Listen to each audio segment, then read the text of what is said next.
Friends, আশা করি তোমরা ভালো আছো, আমরাও ভালো আছি। আর দেখতে পাচ্ছ পুচকু সোনা না এখন কিছু ধরে সাপোর্ট নিয়ে উঠে দাঁড়াচ্ছে।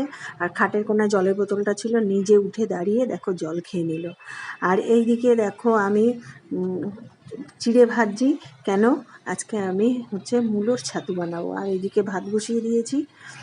আর এইদিকে দেখো মূলোগুলোকে আমি কেটে নিয়েছি, কাটিনি মানে খোসাটা ছাড়িয়ে রেখেছি। আর এইদিকে বিট ভর্তা করবার জন্য বিটটা কুড়িয়ে নিয়েছি।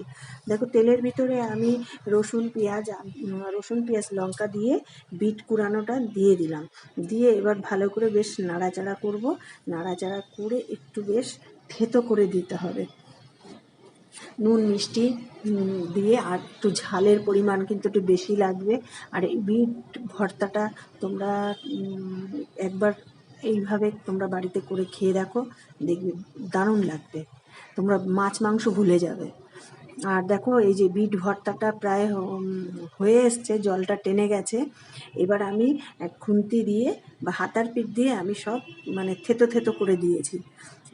দেখো আমার বিট ভর্তা কিন্তু রেডি হয়ে গেছে। আর এইদিকে মূলোগুলোকে আমি খোসা ছাড়িয়ে রেখেছিলাম, এবার আমি নেব কুড়িয়ে।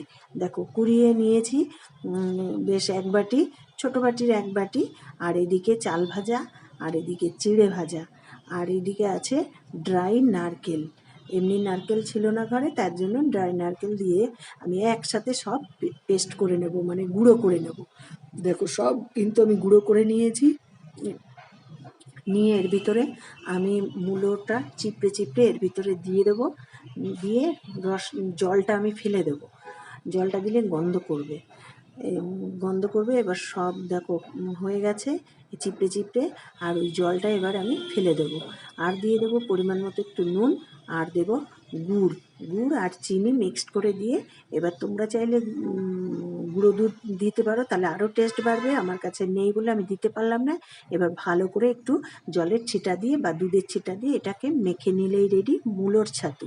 আর কেমন লাগলো বন্ধুরা কমেন্টে জানাবে অবশ্যই। আর আমার চ্যানেলটি তোমাদের যদি ভালো লাগে আমাকে লাইক, শেয়ার, কমেন্ট ও সাবস্ক্রাইব করে দিও প্লিজ বন্ধুরা।